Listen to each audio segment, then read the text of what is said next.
Good. So, first of all, when I talked with you guys before, I went into something that's important to know, that trauma is not about the memory of the past. There's a common misconception. The past, the event is over, but the brain gets stuck, and somehow trauma changes your brain and changes your perception.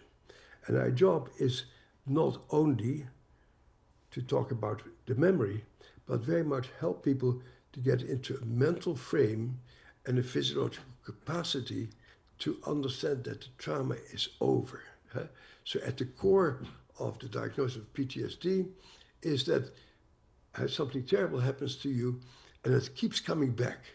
It keeps coming back in bodily sensations, it keeps coming back in the way you move, it comes back in your emotions, it comes back in what you do, it comes back in what you look and pay attention to. And that is the problem with trauma, is you get stuck and you keep reliving it. And what I'm worried about is that as therapists, you actually may make it worse by having people go and revisit trauma all the time. So that's what we're going to be talking about. So when we talk about PTSD, that official diagnosis, the core issue is that it is to some degree about what happened back then, but even more what's happening to you right now. And there's your body is out of control, your body is oriented to what happened back then, to what happens right now. And so it's really, how do we calm people down enough and make them capable of really feeling what they feel, knowing what they know, without going back there and revisiting it. So the big problem, I'll illustrate in some movies, is that when you're traumatized, it keeps coming back in your feeling. But what's terribly important as you think about trauma, the most important issue is that during a traumatic experience, you feel terrified, you feel helpless, you feel overwhelmed. But if there's other people around you who say, we'll take care of it, don't worry about it, we'll take over. If people are there for you, it makes an enormous difference. And so the first thing you need to do when you work with traumatized people is to link them up with the people who are important to them. Because we all get our most important comfort by the people who love us, the people who are in our family, who are in our community. And trauma is really about a break with your community. And so the first thing you need to assess and do is to really understand who people's networks are and get them involved in the training. The second thing about trauma is, how old is this person? Because trauma has a different impact on different ages. When you're 4 years old, something terrible happens, it's different when you're 8, when you're 12. And it's important to assess that. One thing we also really got to know is that your religious or spiritual beliefs are terribly important. That actually is research that came out of Israel after a Scud attack, and they tested the response in different communities. And they found that the most secular people were much more prone to get traumatized because they didn't feel that deep connection with their religious group and their religious beliefs, while the most orthodox people did better because they really felt part of a larger system. So it's very important for us when we deal with traumatized people is to see what their community looks like and what their spiritual values are. A very critical part about dealing with trauma is our basic need to belong. And if we feel like we're surrounded by people who are part of our world, who believe in the same things that we do, and who share our culture, it makes it much easier. So actually I learned a lot of that in Israel, where you work with different populations. They have different values, and they have different senses of, I belong here. An interesting example, for example, is that quite often, my office in Boston, About once a year, once every other year, somebody who comes from the extreme Orthodox community comes to see me. That's very much not part of my daily life. And I ask people, so why did you come to see me? Me, why did you choose me? And people say, it's because nobody in my community knows you. And and the problem that I have is with my community. And so I really would like to talk about community with somebody who is not part of it. And then to talk about the very difficult situation in their community, but they almost always go back because people's community, their tribe, is very central to our identity. And if we separate people from their tribe, they have a much harder time dealing with it. And the other thing we need to assess is, who are you alive for? Who do you want to be here for? Do you have a family? Do you have kids? Do you have comrades? Do you have friends? We need to assess is, what are you good at? What gives you pleasure? What are you able to do? It's a very important part of whether you get traumatized or not, is whether you still have a sense of agency. For example, if you get trained in IDF or in law enforcement, you get trained to deal with very difficult situations. And when you then are confronted with those situations, you go like, oh, I know how to deal with this. I have been trained for this. That's what army training is all about. But if you have never been trained, you feel helpless. And so as clinicians, it's very important for us to know what gives people a sense of competency, agency, who do they feel at home with. And when we assess people for PTSD, we also need to assess how capable people are of feeling emotionally close to people. And a very important part of trauma is you feel cut off and you feel isolated. I'd like to talk about something here that's quite dear to me, and that is that I learned about trauma from combat Marines who had been in the war. I myself have never been in the army.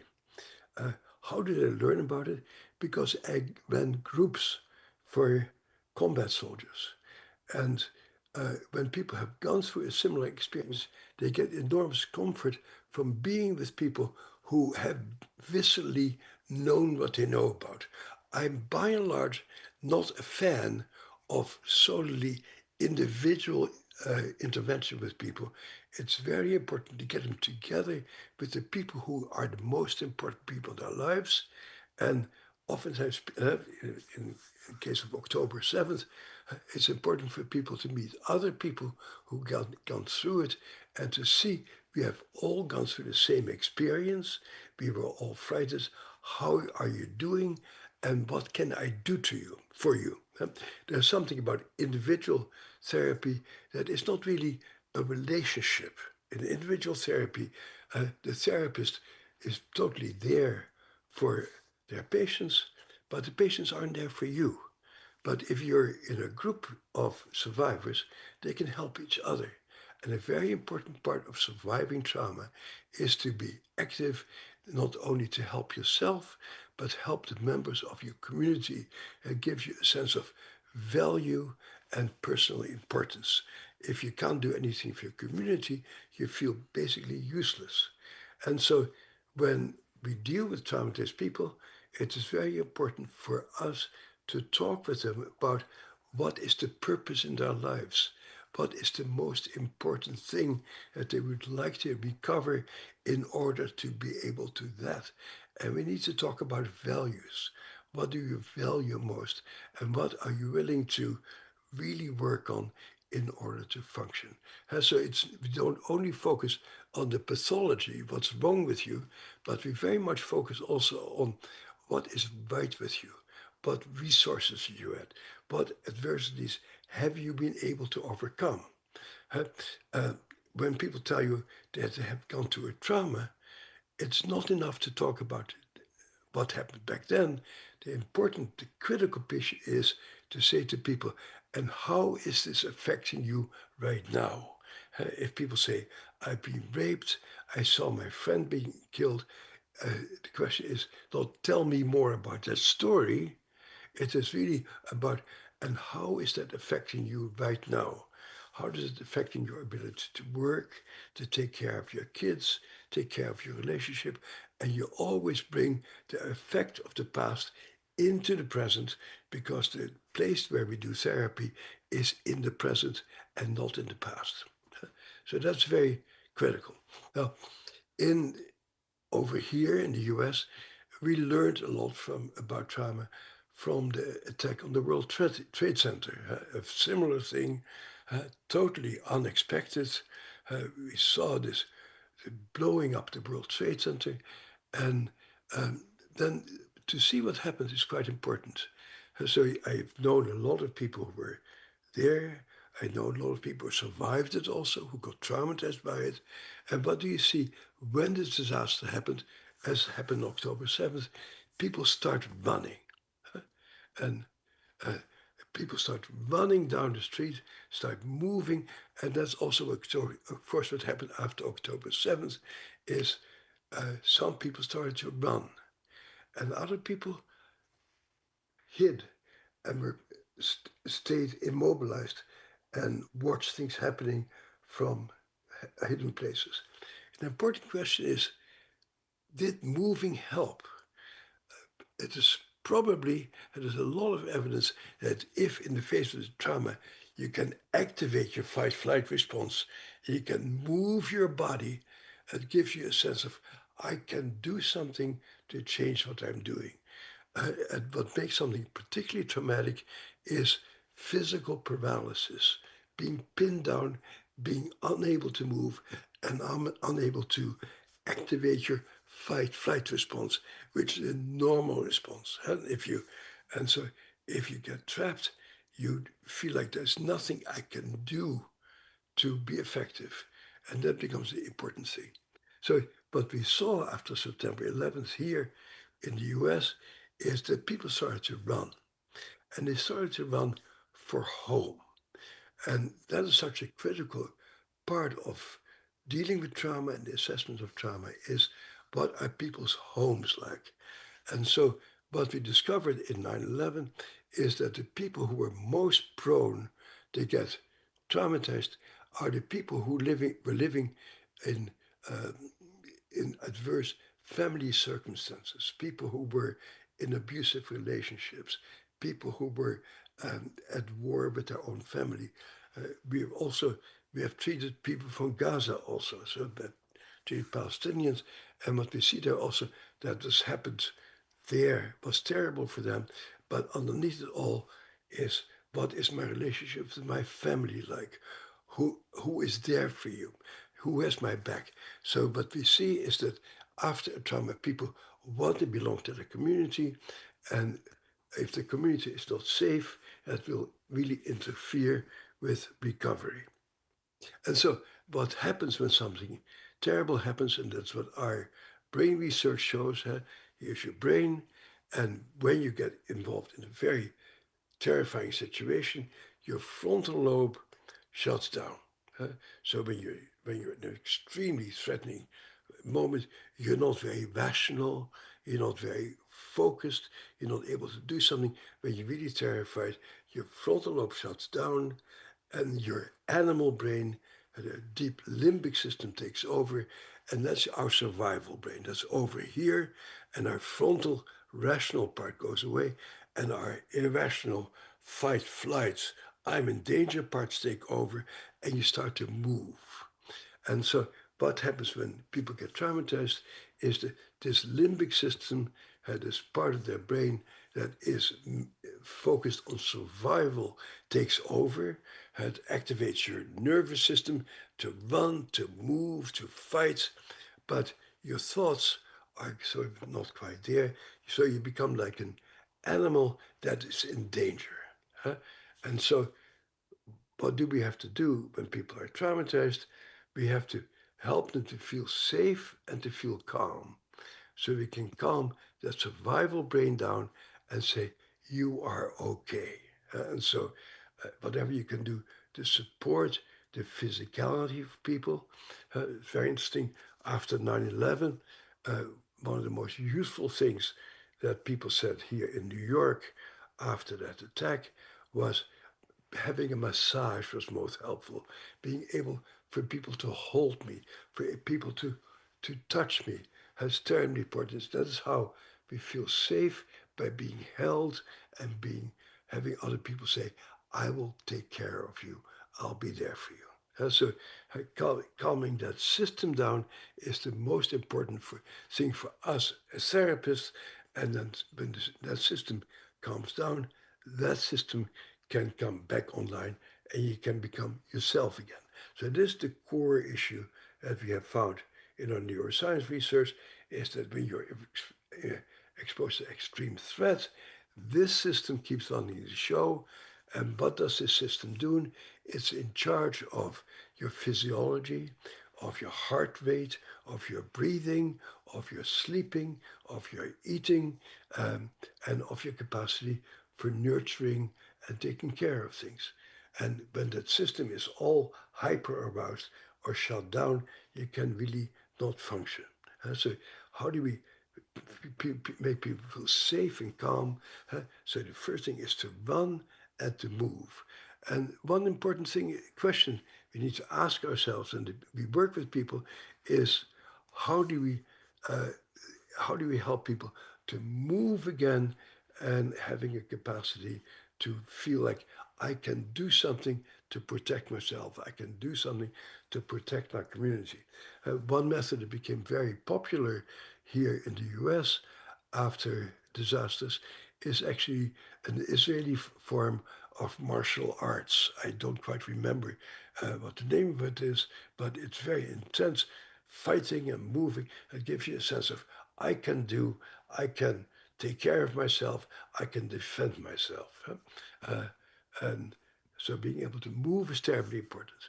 So then the question is, if that the trouble is in this back of your brain, your animal brain, that the brain that's in charge of the housekeeping of your body, how do you take care of that? The research of Joe Ledoux shows that this part of your brain, the primitive part, that's you cannot get there by understanding it or by figuring it out or by just talking. Talking, understanding doesn't get to your back part of your brain, but going inside is terribly important. So the way that our brain is built up, I wish we had a lot more time to talk about this together.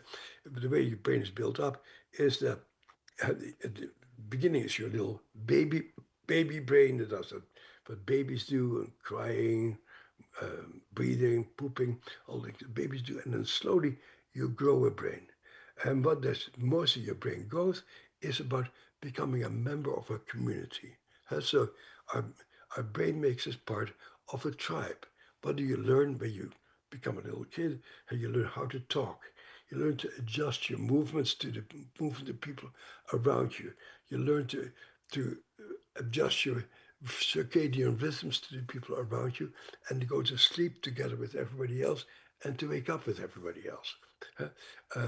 So that most of us, we have a social brain that's there to talk and to communicate with each other. But that social brain has no access to that very primitive part of your brain. And there's another part of your brain that in neuroscience we call the midline structures of the cortex, your interoceptive brain, that can get there. So if I ask you, so why don't you just sit in your chair and feel yourself? Feel your bum on the chair. Feel your spine. Feel how your feet feel on the ground. You start paying attention to yourself. And what we have learned in neuroscience is that the only way that your conscious self can affect your core physiological system is by going inside and noticing yourself and feeling yourself. And that's a very critical part of dealing with traumatized people for you as clinicians, is helping people to feel their bodies and to feel their emotions and to make it safe for them to feel their internal feelings. The problem is that when you're in your trauma, that part of observing yourself gets quite impaired, and so it becomes very difficult to feel yourself and to notice yourself. And that really is the job of therapy, is to make it safe enough for people to feel what they feel and know what they know. And if we don't do that, and our survival brain keeps running the show, then we feel out of control, and people use substances to gain control. They get agitated, and they start becoming difficult with their family. They start becoming totally focused on their work.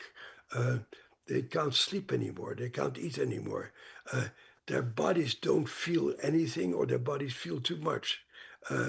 They do things too much. They exercise all the time, or they become totally passive. They don't feel anything, so they look for exciting things to do. And so the trauma lives on not so much in the memory, but in their behavior of being difficult, violent, abusive, and shut down. And that's the way that people relive their trauma. And what you have learned is understanding and figuring things out and knowing that my thoughts are irrational really don't abolish PTSD. You need to go inside and work with the body. So this is an old Larson cartoon that says, yeah, of course, I did it in cold blood, you idiot. I'm a reptile. And when people are in that trauma, they have reptilian brains. So how do you calm that reptilian brain down? It is through touch and movement. And so around the world, and probably more in Israel than in most parts of the US, there's still people deal with trauma by moving together and touch each other and making music. And that's also something that I've very much seen in Israel, is how people in Israel sing much more and make much more music than we do in the US. And I think that's part of the legacy of trauma of the Jewish people, is that they know that singing and moving is terribly important. I know that myself. I grew up among Holocaust survivors. I'm not Jewish myself, but the community I lived in as a child, right after the Second World War, were Holocaust survivors, and I would go with them to the shul on Yom Kippur and Rosh Hashanah, and this was 1947, 1948. This is right after the Holocaust. And what I saw as a little boy is people howling, moving together, singing together, moaning together. And I was so touched by that, because it's so important for people to collectively do that and to really be there for each other in a rhythmical and intimate way. This example of how not to do it. This is a picture of people who had just been evacuated from New Orleans. And what you see here is people who are tied down on a stretcher, moved away out of the scene of a disaster. This is the worst you can do, because these people are filled with stress hormones. What do we have stress hormones for? We have stress hormones to move.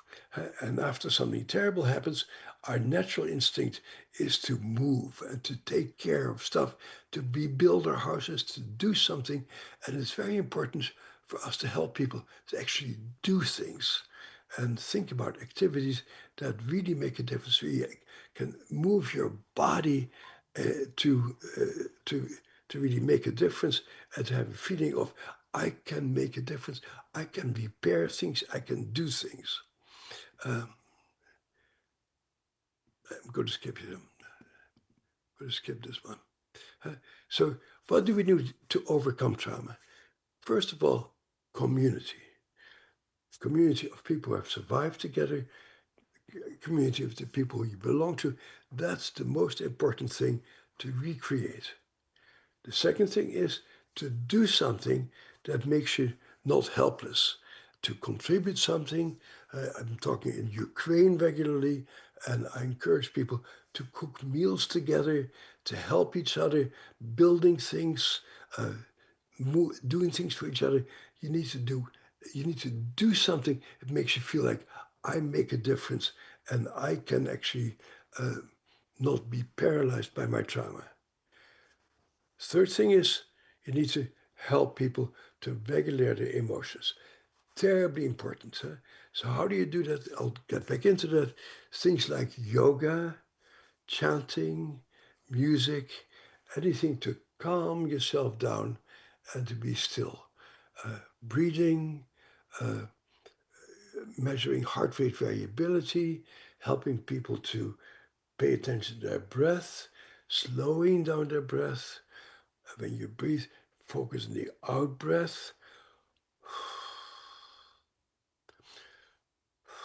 When you focus on the out breath, you activate your parasympathetic nervous system that calms the system down.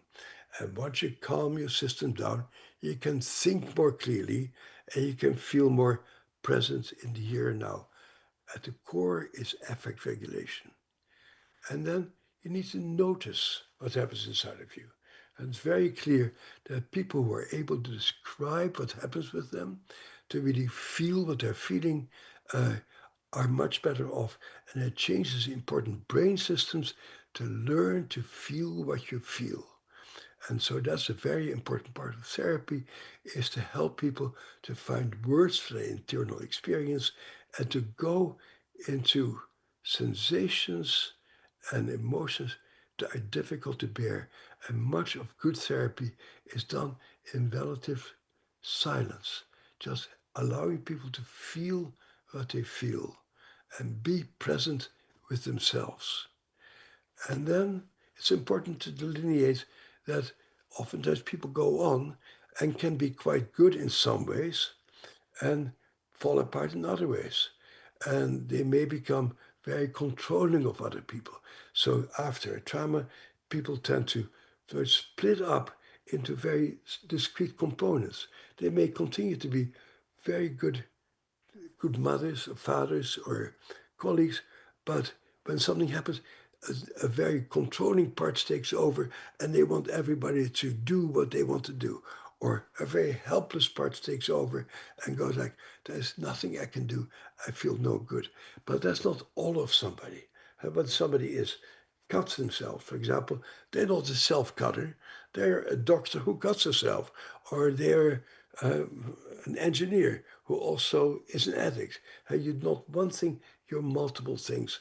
It's very important how these things relate to each other. And after that, all that's in place, you can deal with traumatic memories. But you don't start off with talking about the trauma. You start off with being here and helping people to be here now. And if none of that works, you can start doing rewiring neural circuits with neurofeedback. And there are some people in Israel who can teach you about neurofeedback, which I'll also talk a little bit more about.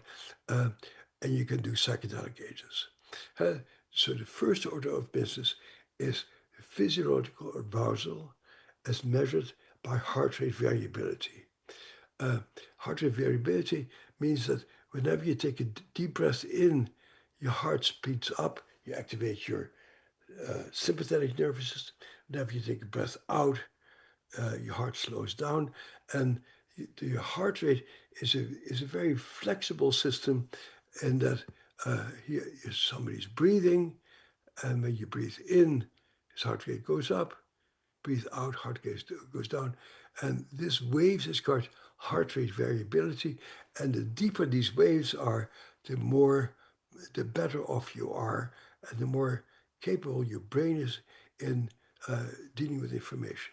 And what we see in traumatized people is that the heart rate, that flexibility, they get rigid in their bodies, and they breathe very superficially. They don't go deep into the breathing in and out, and so their system becomes very irregular and becomes very stuck, and that makes people prone to get triggered into states of hyperarousal and shutting down.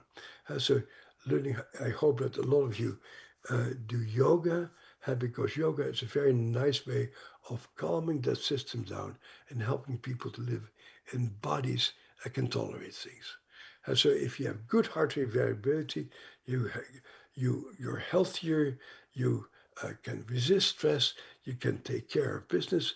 If you have low heart rate variability, as what happens after trauma, you tend to get anxious and depressed, and you tend to get ill.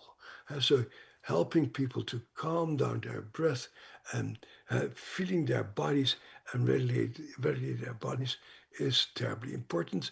And then it turns out somebody studied religious practices around the world, and I remember my days again in the shul as a kid, that people singing together, people chanting together is a great way of calming down that system in the body and feeling agency.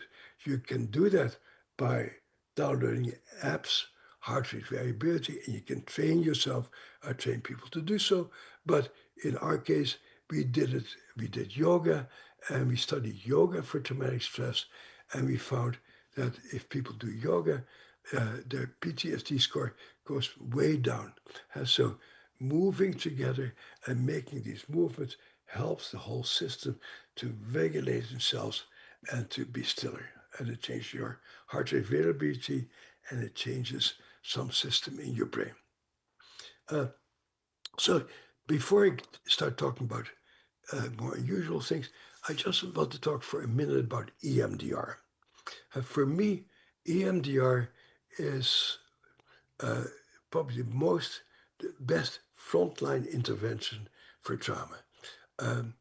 Particularly after trauma, after what happened October 7th, what sticks in your mind is images, pictures, very, very stark memories, and you get very agitated when you're confronted with certain images or sensations, and EMDR turns out to be extremely helpful for that.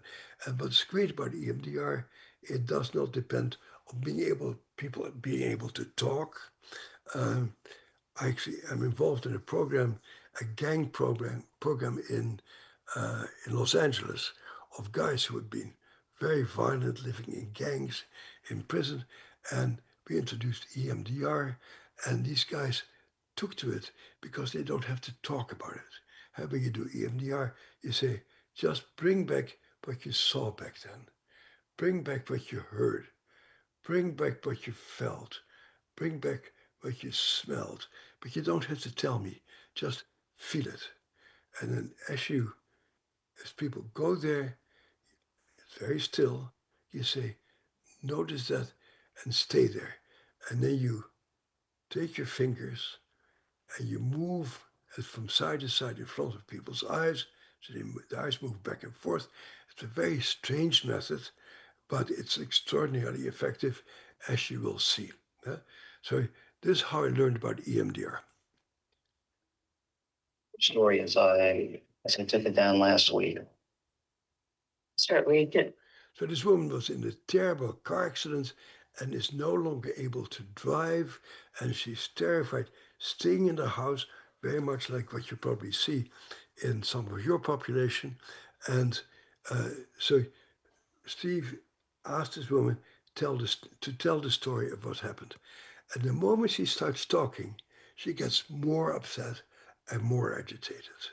And so her body starts reacting as if she's back then, even though what happened was a while ago. But right now, just thinking about it and talking about it makes her go back there again. Please. I was at a red light on Cherry Street. I was in the left lane, going to take a left turn onto Gulf Street. I was fully stopped because my light was red and I was behind the white line. I couldn't understand why the traffic to my left also wasn't coming out. All of a sudden, I looked up and their flat wheels weren't even touching the ground. So I thought she was going to come through my windshield and that I was going to die. So this is something you probably see quite a bit as therapists for traumatized people, is that when people go into that trauma, their bodies start reliving it. And I'd like to invite you for a moment to imitate the way that this woman sits. So just do it for a moment. So put your head between your shoulders like this, and so lift yourself slightly up from your chair, and then say to yourself, I'm so glad I'm listening to Dr. Van Der Kolk. And if you hold your body like this, you actually hold your body in a state of terror and you feel miserable. So that is what happens in trauma. You start reliving the trauma. And until I saw this tape, I did not know how to treat PTSD because, like many of you, I was taught that you have to talk and tell a story. But talking and telling the story oftentimes make people worse. And so how do you deal with that? And I mean, I learned a silly method, EMDR, by moving your eyes back and forth. And then later on, we researched it and we actually found something about how it works. But up to that point, I didn't know how to treat it. And then, so I tell Steve, so why are you showing me this lousy tape? He says, let me show you. But she looked like after 2 sessions of EMDR.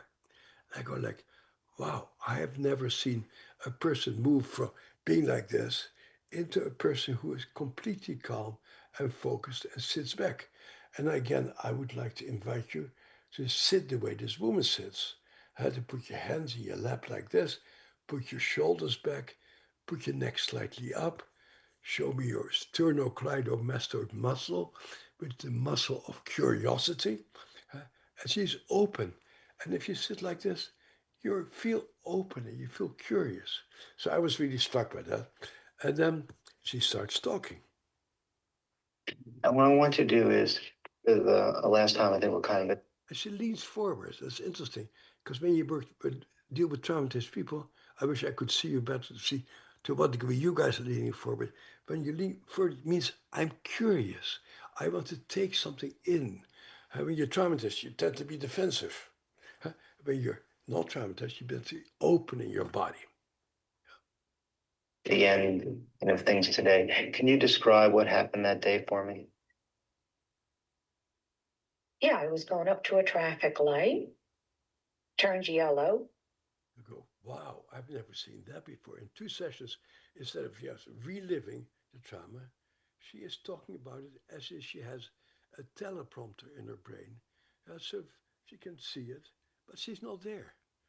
And the moment I see this, I go like, wow, something has shifted in her brain that allows her body to be here and not there.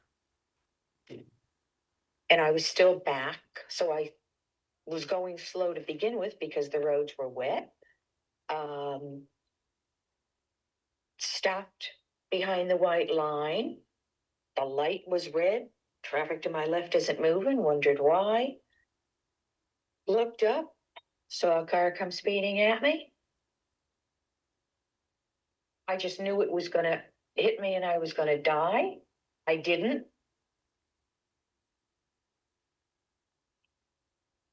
It's fading. I can almost say right now, don't even ask me anything more about the accident because I'm not interested in discussing it. Not that I want to hide it, but I'm not. It's over. This completely transformed my world.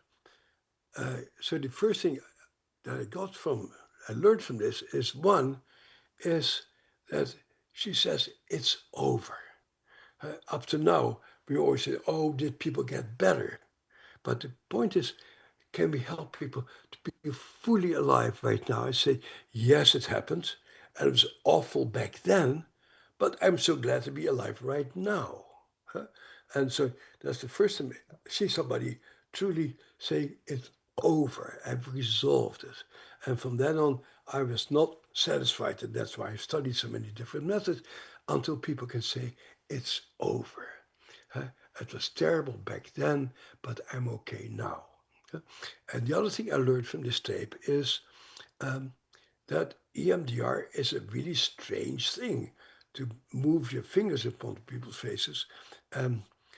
That's bizarre. Doesn't fit into our culture, and yet people get better. So what I learned is that maybe strange things work.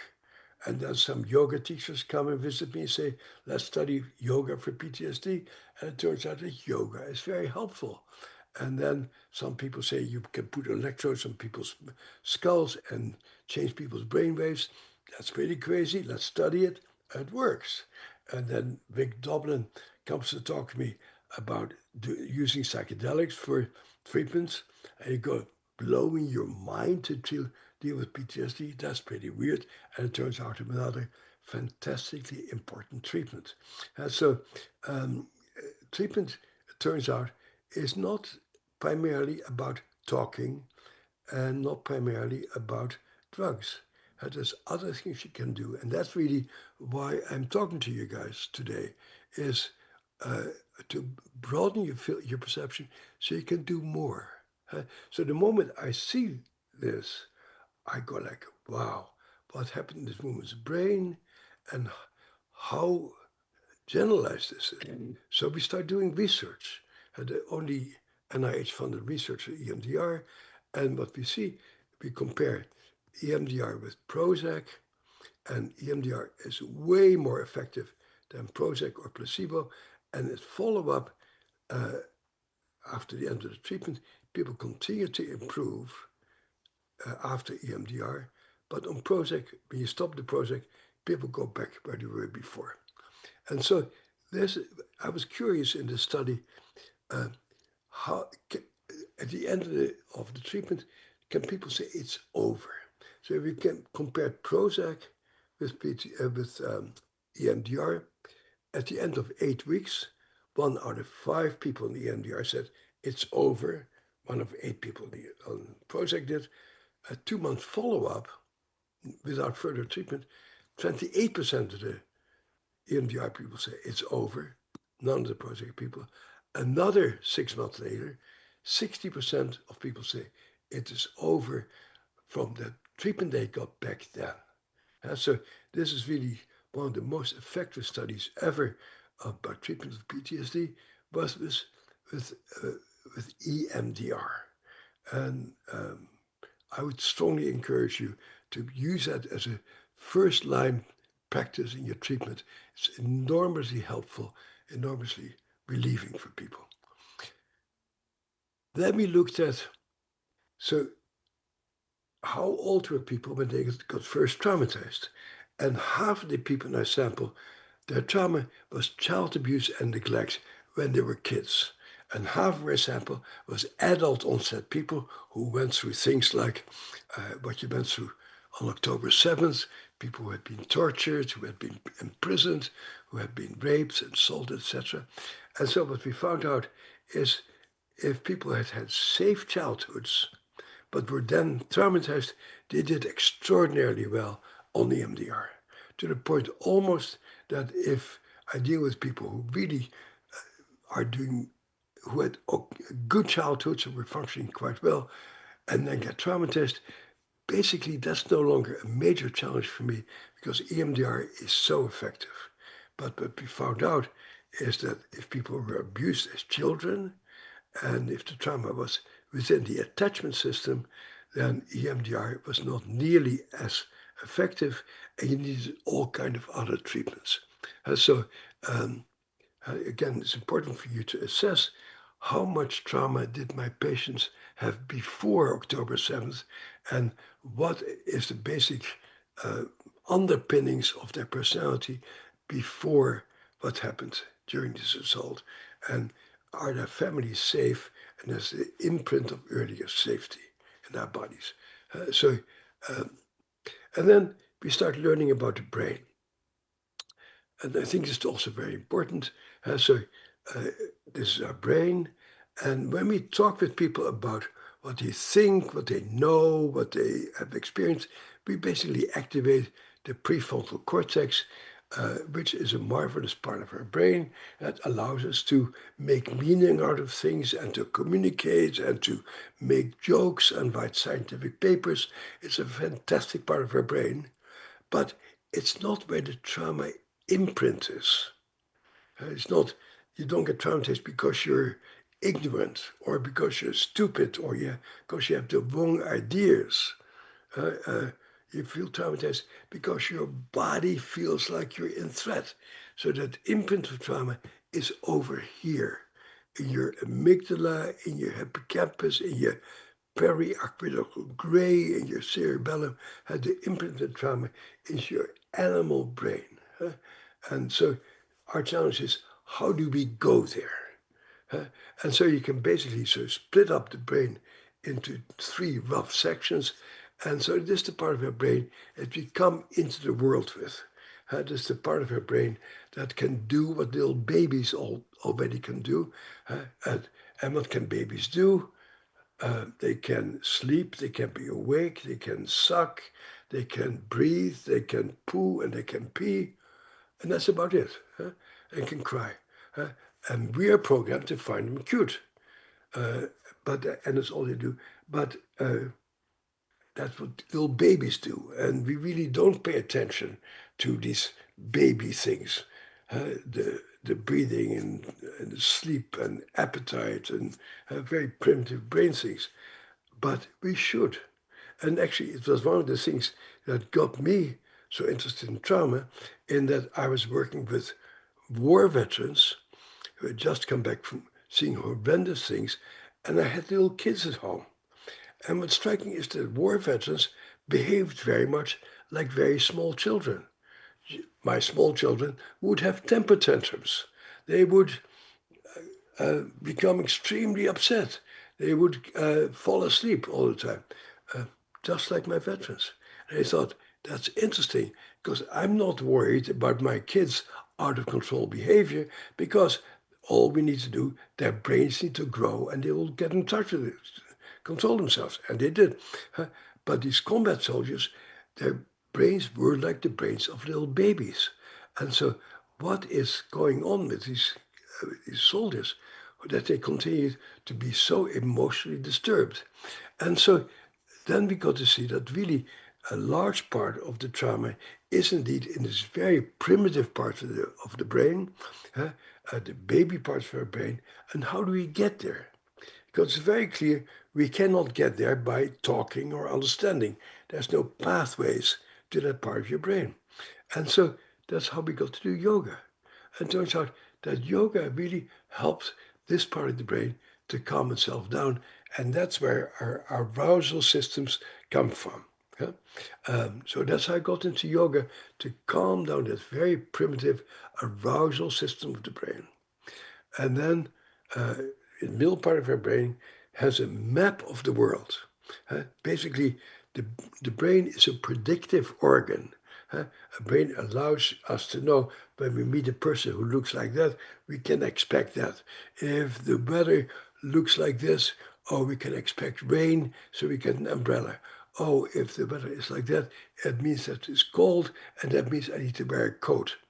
So that we have an internal map inside of our brain that predicts what goes on, and that gets very much changed by trauma, in that your limbic system starts expecting that the world is a very dangerous and scary place, and unless you fight back all the time, you're going to get hurt, or you better become very quiet and invisible, otherwise you get hurt. And that core map of what was formed back then during the trauma keeps running the show, and you keep experiencing the world through the lens of the trauma and not through the lens of the here and now. So what we learned in our research, what's very effective in treating the limbic system, was EMDR, neurofeedback, and psychedelic agents. And it can change the map of the world, but as you will see, talking alone did not do that. And then you get the front of your brain that also gets affected by trauma, that allows you to be able to plan, anticipate, have a sense of time, have a sense of perspective, have a sense of who other people are, have a sense of compassion, and that also gets very affected by trauma. So all these layers, and we need to really address all these different layers. And so what we discovered is that we did the first neuroimaging study of trauma, traumatized people, back in 1994. And what we saw as people relived their trauma in the scanner, which was really terrible. People felt like they're being raped, being assaulted. You couldn't do that today anymore because it was very, very bad for people. But we saw there's a cross-section of the brain. Here's the front of the brain and the back of the brain. And there's the right of the brain, left of the brain. So the imprint of trauma also on the right side of the brain, that is pure terror, just feelings, no thoughts. So the imprint of trauma is in your emotional brain and over there, but your left side of the brain, that's the analytical, understanding part of your brain, goes offline. And then we looked at what in the brain goes most offline, and we found over here, the left anterior prefrontal cortex, that's the speech center of the brain. And when people are in their trauma, they become dumbfounded. I'm sure there's a word in Hebrew for being dumbfounded or speechless, because that's what people become when they're in their trauma. They really have no capacity to talk. And so for me, this little dot became a terribly important part of my further career, is how can we help people whose cognitive system has shut down and whose capacity to talk about themselves has changed. And that's how I got into things like yoga neurofeedback and psychedelics. Doctor, 1 second. Just to let you know, we have 10 more minutes for your presentation. So just to let you know. Is that right?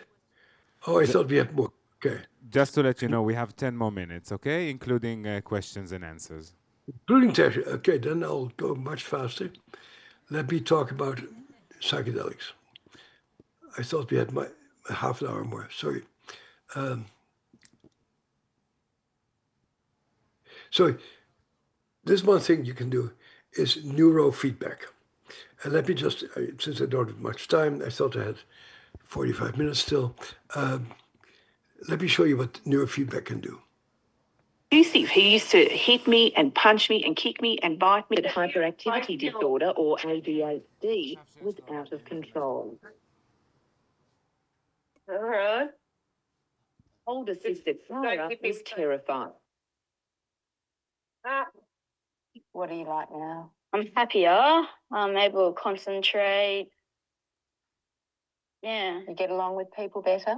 Yeah, get along with my mum well. Okay, Kane, I want you to get the green rocket ship to fire up. After years of violent outbursts, finally relief in what looks to be a simple computer game. It works for aggression, works for mood disturbances, it works for panic. I've used it successfully with chronic pain, headaches. It's called neurofeedback, a system where clinical psychologist Dr. Moshe Pearl says Kane's brainwaves are represented as different coloured spaceships. Yellow. Stop the purple and the yellow rocket ships from firing up. Dr. Pearl says electrodes on Kane's head sense when he's relaxed and focused, and as a result, the green spaceship speeds up, overtaking the other spaceships that show when he's tired or tense. What he wants to do is get the rockets to go fast, so he teaches himself really to slow down. God, absolutely excellent results, and it's been long term, and he's lost, like I would say, all his violence. But yes, I have a little boy now, you know, and it's fabulous. Don't stab me. Don't. Looking back, Kane hardly recognises himself. Can't believe I was like that. Could you ever be like that again? No. You don't think so? Don't even if I tried, I don't think I'd be able to do it. Click. button anytime you see the white square. Dr. Pearl tests Kane's attention span. After 60 neurofeedback sessions, his scores have doubled. Maybe 1 in 10,000 children would have scored as poorly as he did. And now he's completely average. So that's neurofeedback, and we have very good data on neurofeedback. If you know my book, I have a chapter on it. There's people that I know in Jerusalem are doing it. I don't know about other parts of Israel, but we can really calm the brain down and change the brain circuitry in major ways to help people to come back into the present, and most of all, to regain their executive functioning. Yeah? So the last thing, and I wish I had much more time to do so, is psychedelics.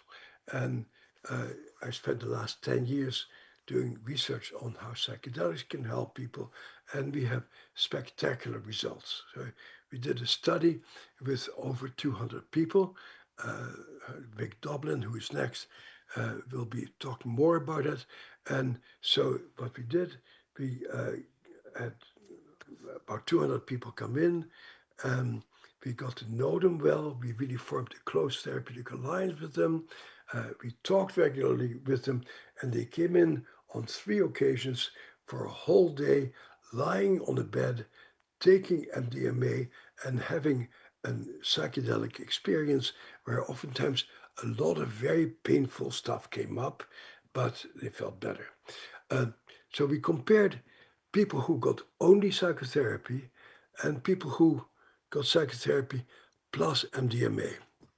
And what we found out, and this is really was bad news for psychotherapists, because my team were very good psychotherapists, and the psychotherapists did make some difference, but the people who got psychotherapy plus MDMA did vastly better. And so the MDMA really speeded up the process and made it go much deeper, and over time, people kept improving all the time.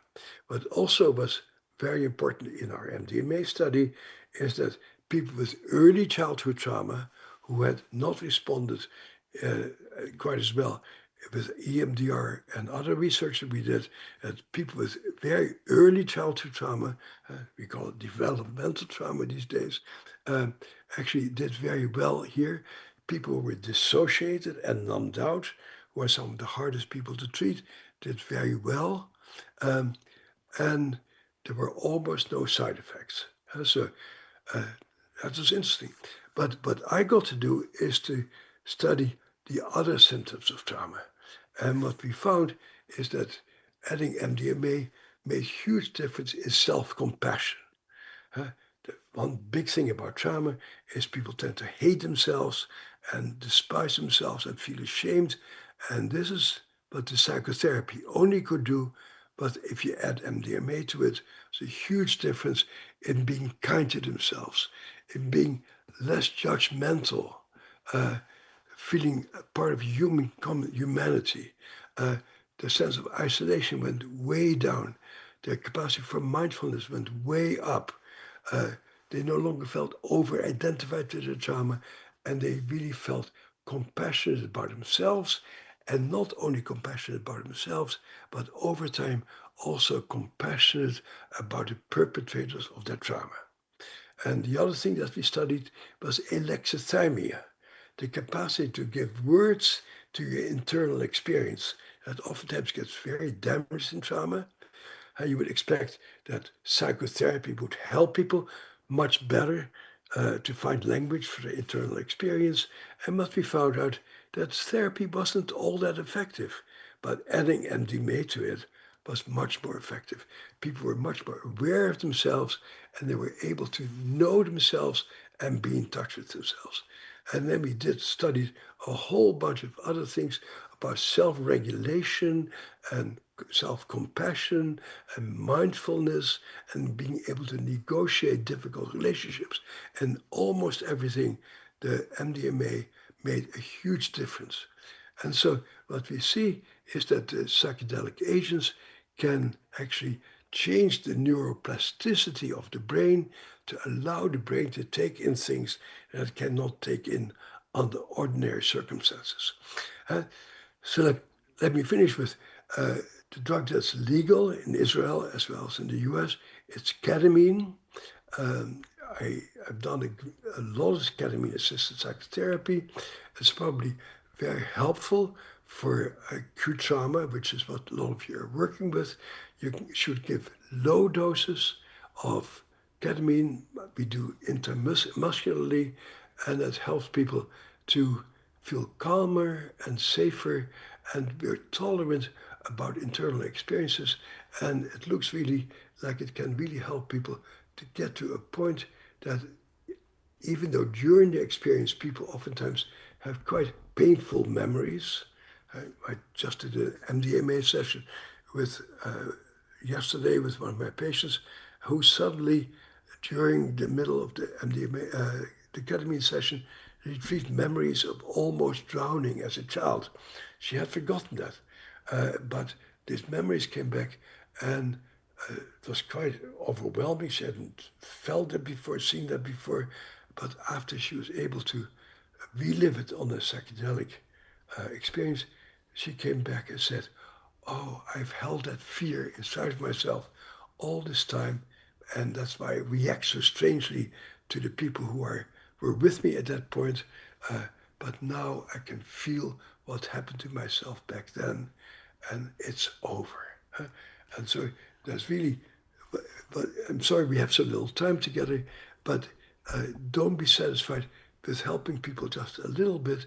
Really keep looking till people can say, it is over. I'm fully alive right now. Thank you, Doctor, very much. We will move on. Okay. No time for questions, huh? Yes, we would like to ask questions. So if Yes, anyone please. from the audience has questions. So thank you so much, Professor Van Der Kolk. This was fascinating. I personally will have a quick question. I wish we had more time. One of the things you mentioned was how people with childhood trauma didn't benefit from EMDR as much as people who didn't have childhood trauma, but they did benefit from psychedelic-assisted therapy. Could you maybe... And neurofeedback. And neurofeedback, and you mentioned the fact that it enabled more self-compassion, but I was wondering, what do you think happened to people who did benefit from EMDR? What happened to the body aspects of the traumatic memory, in your opinion? Was it did it decrease, or was there like no more access to it anymore? No, there's access to it, but it's access as facts. Like, yes, this happened. I did get raped, and it was awful, but that's then, and it's not now. So what we see is actually that some part of the brain, primarily the dorsolateral prefrontal cortex and the temporoparietal junction, come online together with the insula. That allows your brain to know, oh, yes, it was awful back then, but okay, I'm okay. So they don't relive the bodily memory again. That's the... Not a memory, it's the imprint, reenactment, the reliving. And then when people are better, they say, yes, it happens. It's not like you block it. You say, yeah, it was awful, it's terrible. And I want to help other people who went through the same thing. It oftentimes gets translated into wanting to help people with other people with their trauma also. Okay. And another quick question. You mentioned, as you mentioned, there were people who were running during the event and some were hiding for a long time. What would be some treatment considerations regarding all the treatments you mentioned that arise from the different embodied survival responses? Like, what would be some guidelines for treating differently those people with those different experiences, in your opinion? Well, first of all, I'm really curious what you guys see, because we always learn from experience. Do the people who were running that day, did they do better than the people who were hiding that day? That's a very interesting question. I think it is our impression, but I'm not sure we studied it. But I don't think we have... Something you may want to pay attention to. And so for the people who hit that day, you want to particularly think about, might it be helpful for them to do body-based stuff, maybe martial arts, maybe karate classes, maybe movement, to really feel, to re-inhabit a body that works for them. Okay. Thank you. Are there any more questions from the audience? If we have time, I'm not sure. Okay. I'm glad. I'm sure I answered everybody's questions. We have one Very question. complicated. So thank you so much, and it's Yeah, really a pity that thank you. the talk was Okay. shortened. It was amazing. We have one question. 1 second. Yes. Yeah, so Renat? I noticed that you didn't mention prolonged exposure because it doesn't involve much focus on the body. But can you share your stance on it, on PE? Yeah, I think prolonged exposure is a terrible treatment, actually. You desensitize people, but you desensitize people not only to their own world, but also to the environment. Desensitization is not the goal of treatment. The goal of treatment is to help people to know that the trauma is over. Not you don't blast people with terrible things. Now that's what we did in our brain scans, and we saw that it really it was very bad for people. There's tremendous dropout rate on prolonged exposure, and I think it's the wrong treatment, actually. Yeah. Otherwise, I have no strong opinions about it. Okay, so I think we ran out of time, unfortunately, but thank you for this great honor. I think we all learned a lot. Thank you very much. Thank you. Thank you. Okay, bye-bye.